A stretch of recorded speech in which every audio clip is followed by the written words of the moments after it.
Nakatira sa bahay ng tiyo ala niya itong si Rodelio. Kararating niya lang noon sa Tarabukan, gawa ng dito siya pinag-aral ng kanyang mga magulang. Sa lugar kasi nila, hindi maganda ang pagkakakilala ng mga tao sa kanya dahil na rin sa mga barkada niyang may masamang impluensya.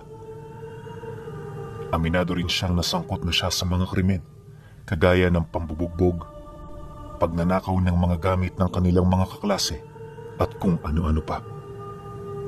Pero hindi niya ito ginagawa dahil sa walang-wala sila. Bagkus ginagawa niya ito, dala ng panguudyok mula sa mga kaibigan niya. Pagkatapos nilang pagtawanan ng kanilang inaapi, harap-harapan nilang sinisira ang mga kagamitan nitong nakukuha. At kahit alam nila na mali ang kanilang ginagawa, wala silang nararamdaman na kahit na anong takot. Hindi rin sila nasisindak na baka magsumbong ang mga ito. Gawa ng ilang beses na rin silang nareklamo. Dahil sa ganun niyang pag-uugali, kung kaya't nagpasya ang kanyang mga magulang na siya ay palipatin. Mahirap man para dito na siya ay pagtabuyan papalayo. Alam nila na yun lang ang nag-iisang paraan para mapabuti itong si Rodelio. Naniniwala ang mga magulang niya na sa pamamagitan ng tiyuhin nilang si Alan, magbabago ang kanyang tingin sa mga taong nakapaligid sa kanya. Kung hindi niyo kasi naitatanong, ang tiyuhin niyang yon ay kilalang antingero noon sa lugar ng Tarabukan. Marami na itong napaslang na mga nilalang na nasa panig ng kaliwa, kaya naman bantog ang pangalan nito. Kilala rin niyo na may isang salita at may paninindigan sa mga bagay na alam nitong tama. Bagay na naging daan upang pagtiwalaan ito ng kanyang ama. Nang matanggap naman ng tiyuhin niya ang mensahe, agad naman yung nagpadala ng liham na naglalaman ng masaya nitong pagtanggap sa kanilang pakiusap. Kaya naman nang makumpirma ito ng mga magulang niya, agad siya nitong pinaluwas sa lugar nila. Dahil dito, wala nang nagawa si Rodelio kundi ang sumunod. Wala mang ideya sa lugar na pupuntahan niya.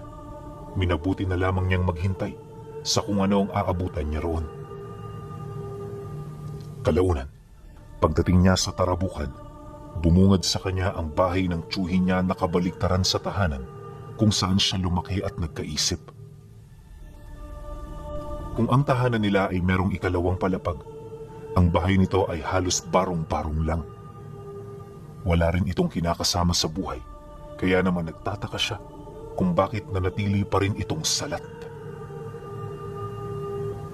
Pagpasok niya sa bakuran, dito niya nasilayan ang tiyuhin niya na masayang naglalakad papalapit. Pagpang-abot ng kanilang paningin, hindi niya maiwasang mapayoko dala ng pagkailang. Ngunit nang magsimula na itong magsalita, napagtanto niya na hindi ito kagaya ng kanyang inaasahan. Masayahing tao si Tio Alan Pinuno, at kapag kausap mo ito, wala kang mararamdamang hindi ka nais-nais. Batid din niyang napakabait nito, kaya naman sa loob ng 1 linggo, nagkasundo silang dalawa. Dito na rin niya nalaman ang lahat ng bagay na ipinagbabawal nito, kaya naman naging maingat siya. Pilit niya talaga noong sinusubukang magbago, subalit tuwing ginagawa niya ito, merong mga nangyayaring bagay na hindi niya inaasahan. At nagsimula ang lahat ng yon noong sumapit ang unang araw ng pasukan. Kagaya ng inaasahan, nakahakot na naman siya ng mga panibagong kaibigan.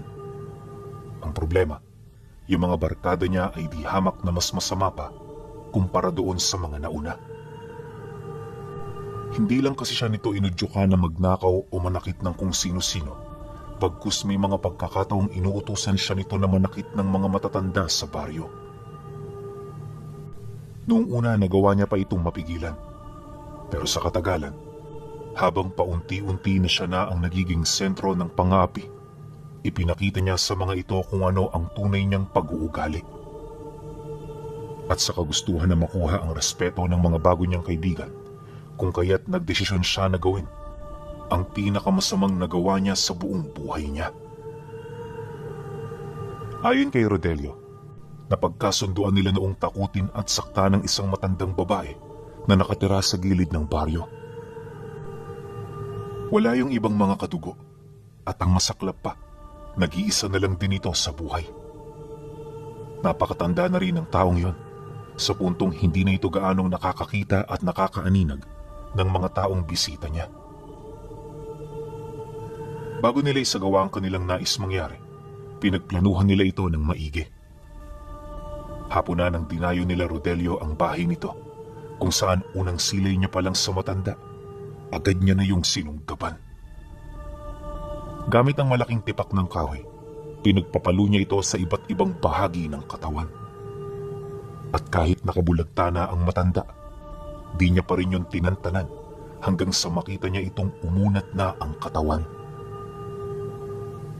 Pagkatapos ng ganoong insidente, bumalik siya sa kinaroroonan ng kanyang mga kasama habang pinupunasan ng mga dugo sa mukha niya.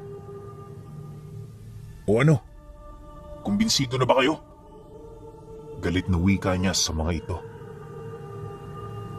Nang marinig naman ng mga kaibigan niya ang kanyang sinabi, imbis na sumagot, nagmadali yung tumakbo papalayo. Pagsilay niya sa ikinilos ng mga ito, doon pa lamang niya napagtanto na isang malaking kahangalan ang kanyang ginawa. Dahil sa mga sandaling yon, iisang bagay lang ang pumapasok sa kanyang isipan at ito ay walang iba kundi ang posibilidad na isumbong siya ng mga kaibigan niya sa barangay. At sa sobrang takot noon ni Rodelio, hindi niya na yun sinundan. Dali-dali rin siya noong bumalik sa bahay ng tiyuhin niya at nagpanggap na walang nangyari. Sa isip-isip niya, itatanggi niya ang lahat ng aligasyon ng mga ito para malusutan niya ang problema. Nagdesisyon din siyang gantihan ng mga taong yon pagkatapos niyang mapatunayan na malinis ang kanyang sarili. Pagsapit ng gabi, habang naghahanda na siya para magpahinga, narinig niya ang pagtawag ng tiyuhin niya sa kanya.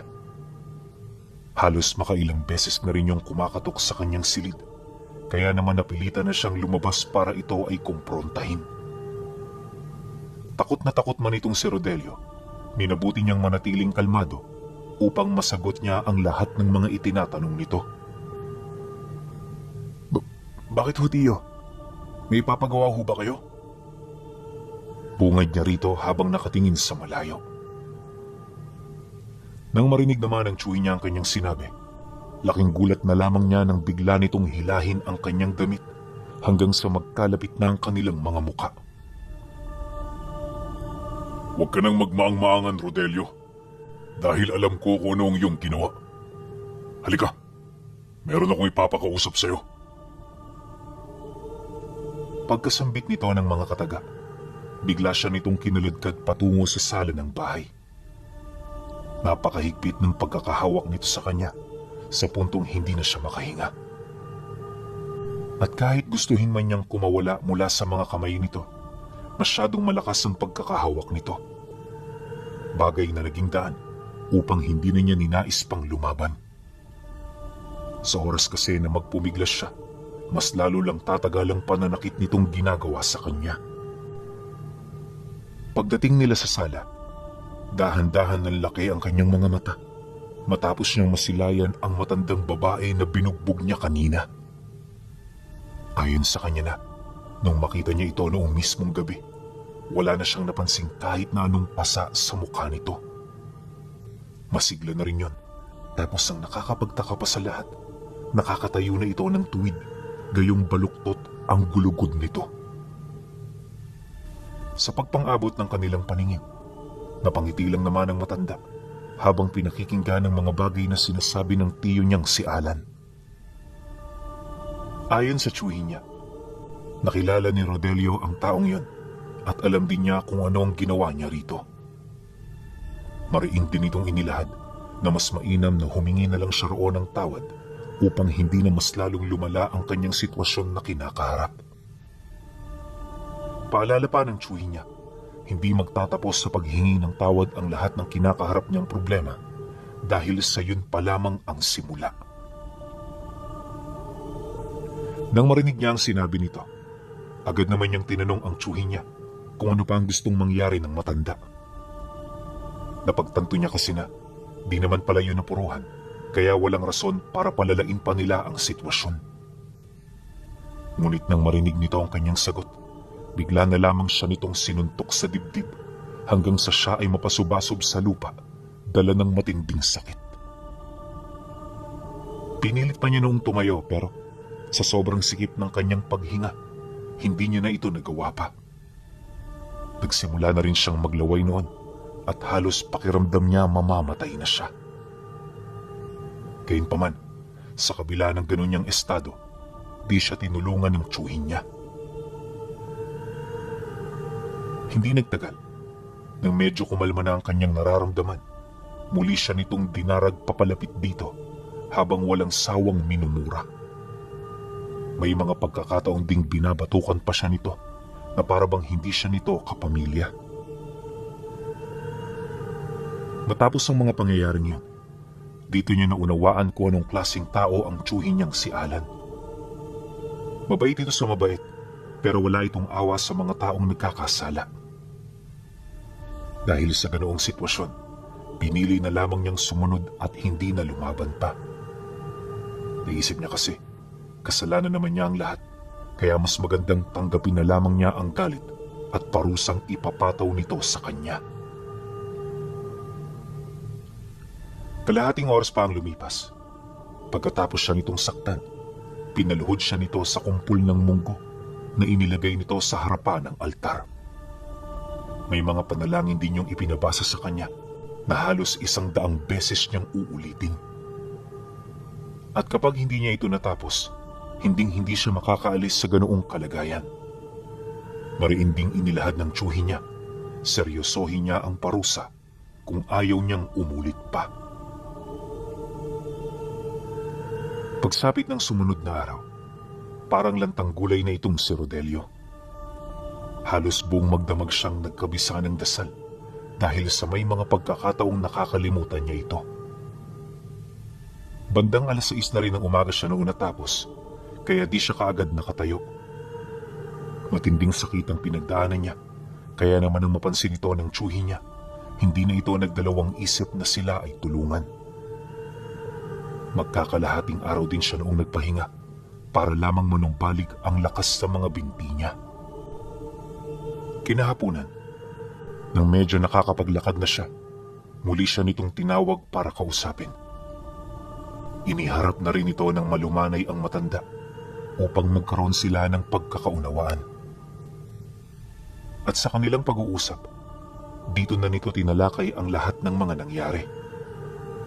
Detalyado itong inilahad ng tiyuhin niya, kaya hindi na siya nakapagsinungaling. At para mas gumaan ang kanyang parusa, pinili na lamang niyang sumang-ayon at aminin ang kanyang pagkakasala. Nang marinig naman yun ng matandang pinagtangkaan niya ang buhay, kalmado itong nagsalita ukol sa desisyon nitong patawarin siya. At maliban sa mga bagay na yan, wala na itong inilahad na iba pang mga detalye. Matapos naman yung marinig ng tiyuhin niya, taus-puso itong nagpasalamat sa matanda. Huwag ho kayo mag-alala, Aling Lorna. Gagawin ko ang lahat para madisiplina ang batang ito. Pagpasensyahan niyo na lang at wala pa itong kaalam-alam sa mundo. Maraming salamat ho sa inyong pangunawa. Walang anuman, Alan. Kung hindi lang dahil sa'yo, di ko ito palalagpasin. Sige na, Alan. Mauna na ako at marami pa akong gagawin. At ikaw naman, Rodelio, magpakatino ka na. Dahil hindi sa lahat ng oras nasa panig mo ang swerte. Pagkasambit nito ng matanda, agad naman yung umalis. Pagsarado naman ito ng pinto, naiwan siya sa tabi ng tiyuhin niya habang matyagang naghihintay sa mga sasabihin nito sa kanya.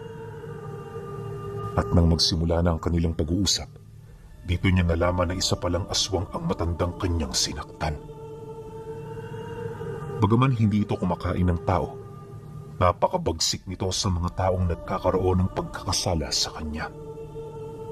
Dagdag pa nito na, sa kanilang magbabarkada, siya lamang ang binuhay ng matanda, alang-alang sa kanilang pagsasama. Mariin din itong inilahad na hindi lang ang matanda ang nag-iisang aswang sa lugar nila, kaya magdoble ingat siya. Hindi sa lahat ng oras kaya siya nitong salagin, kaya ang tanging masasandigan niya sa lahat ng pagkakataon ay ang mabuting pag-uugali. Rodel, binabalaan na kita mula sa araw na ito.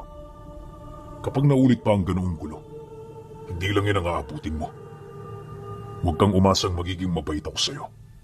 Dahil kailanman, kinasusuklaman ko ang mga taong may kasamaan sa katawan. At kung hindi kita mapapatinaw sa magandang usapan, alam mo na ang mga magiging kasunod nito. Huwag mo sanang kakalimutan na hanggat narito ka sa aking pamamahay, kargo kita. Ako ang magtutuwid ng lahat ng mga malimong paniniwala. At ako ang unang-unang susuporta kapag meron kang nagawang mabuti sa iyong kapwa. Hindi karawagan ng pagiging mabuti, Rodel. Kaya mula ngayon, gusto ko na magbago ka na. Matapos naman itong makapagsalita, hinawakan siya nito sa ulo habang maamong tinitingnan. At nung masipat niya ito, doon niya napagtanto ang kabutihang loob ng kanyang tiyuhin.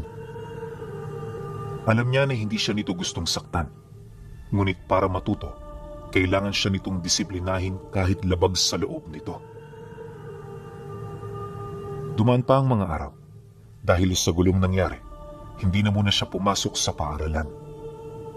Nakapagdesisyon na rin siya noong tumigil para naman kahit papaano makaiwas na siya sa mga kaedad niyang may masamang impluwensya sa kanya. Ito na muna ang prioridad niya sa buhay, kaya kahit mahuli sa pag-aaral, wala itong problema. Upang hindi naman siya maburyong sa bahay ng tiyuhin niya, minabuti niyang sumama sa paghahanap buhay nito.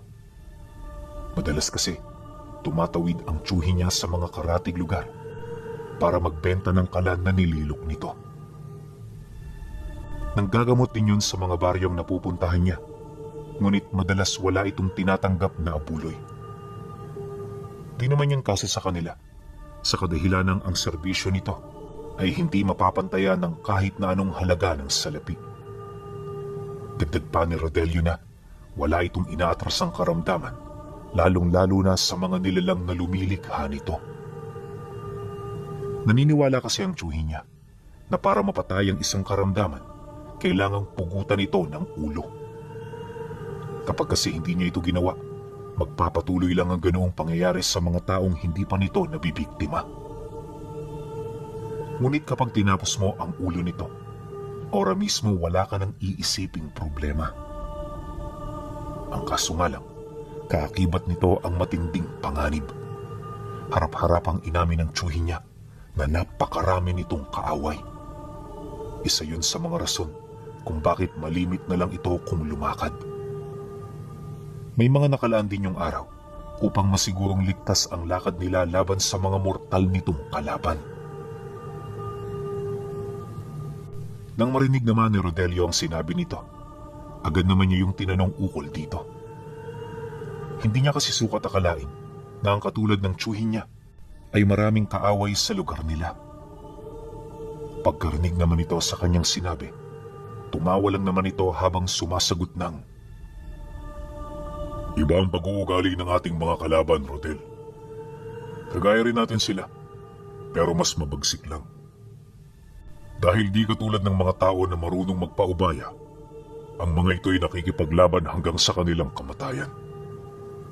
Ubusan ito ng lahi at walang pakialam ang mga nilalang na yan kung sino ang tama at mali."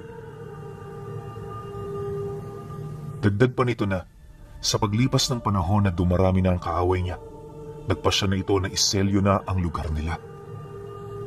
Bawat maninirahan ng mga nilalang ay may pahintulot mula sa kanya, dahil kung nataong tumira lang yun doon ng walang basbas, unti-unti itong papatayin ng lahat ng mga pangontrang ibinaon niya sa lupa. Ito rin ang rason kung bakit lahat ng mga nilalang na nakatira sa baryo ay pawang hindi kumakain ng tao. Matapos naman niyang marinig ang sinabi nito, abot langit ang naramdaman niyang pagkagulat. Di niya kasi sukat akalain na ganun pala katapang at kalakas ang kanyang tiyuhin.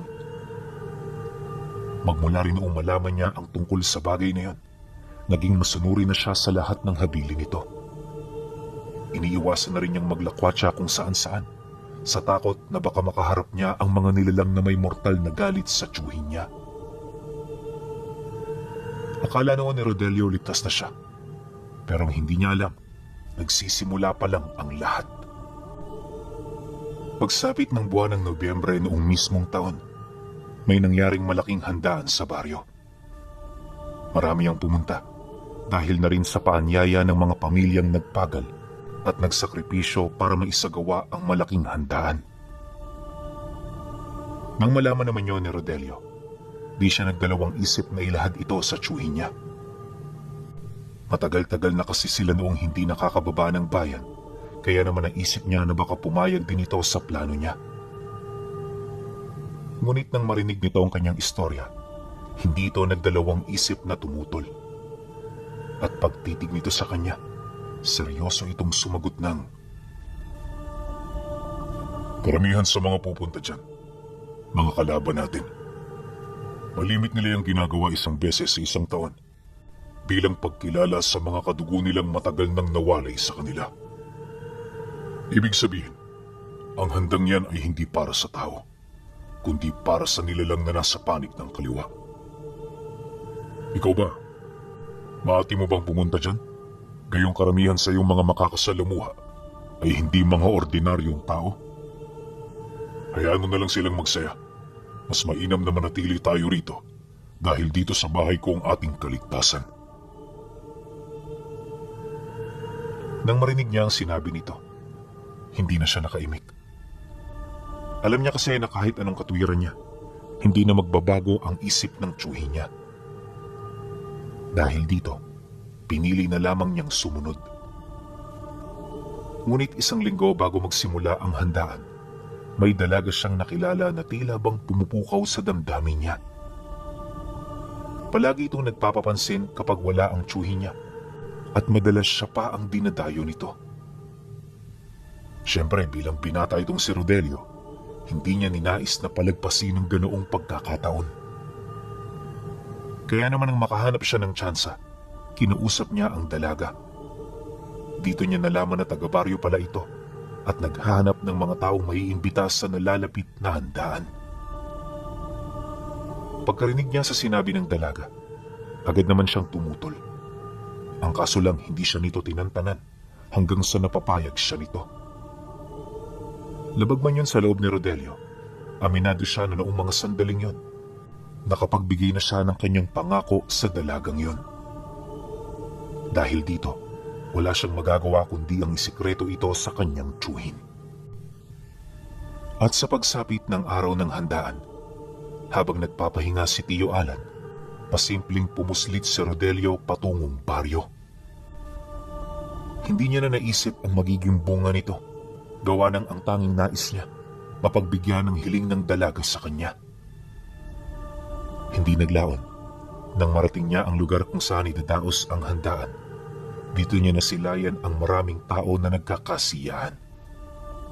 May mga nakita rin siyang pamilyar na mukha sa kanya, kaya naman paunti-unti nawala ang mga alalahanin na nararamdaman niya.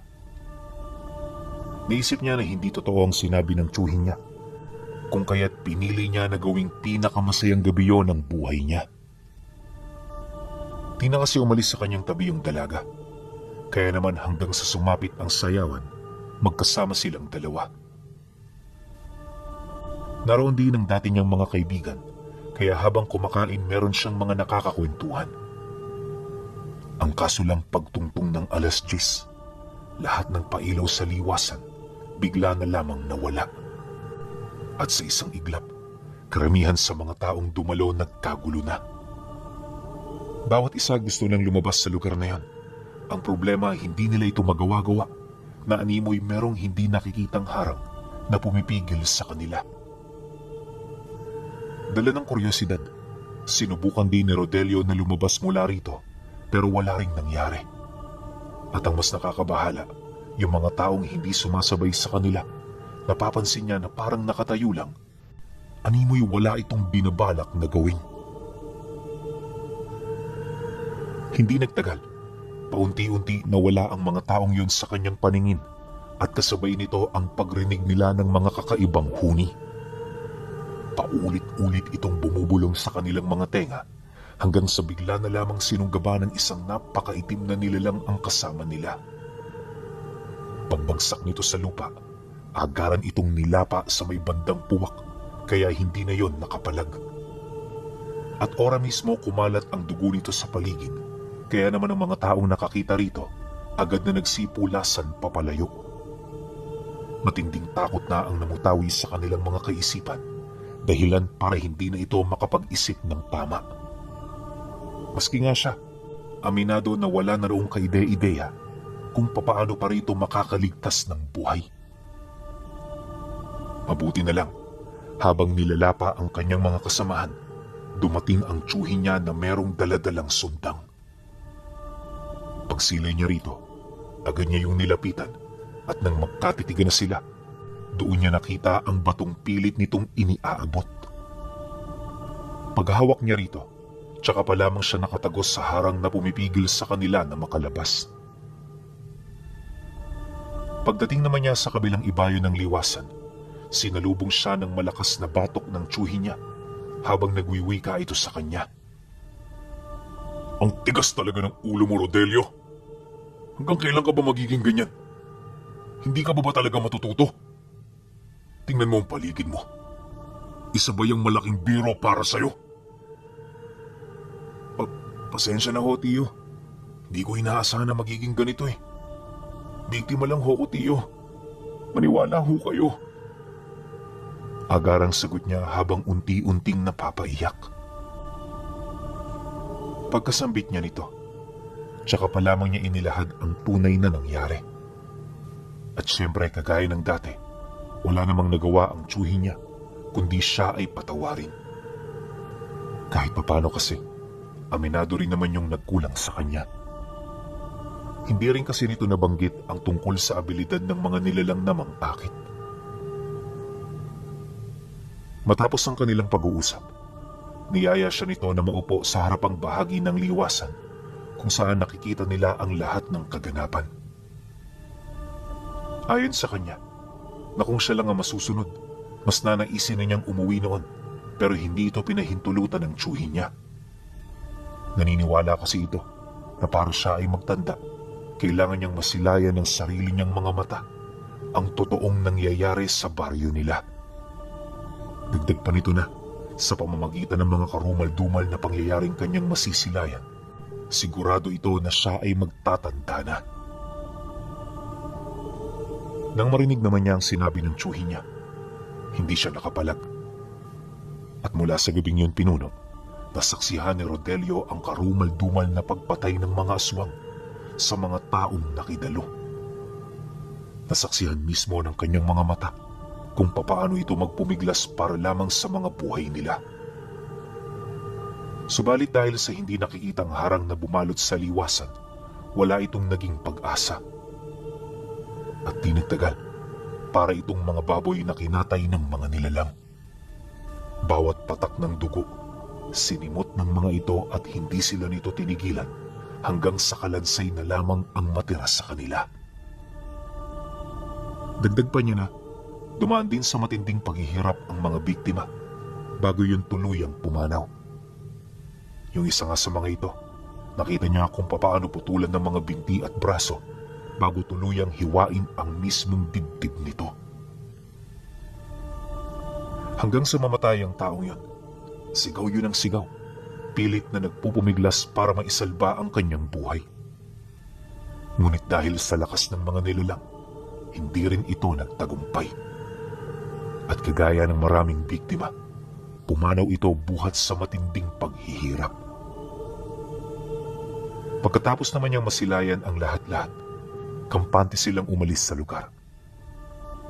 Habang lumalayo sa liwasan, nabanggit niya sa tiyuhin niya ang tungkol sa mga kaganapan. Inilahad din niya na marami ang namatay noong gabi, kaya malabong hindi ito mapansin ng karamihan. Hindi yan mapapansin, Rodel. Maniwala ka sa akin. Matagal na yung nangyayari rito.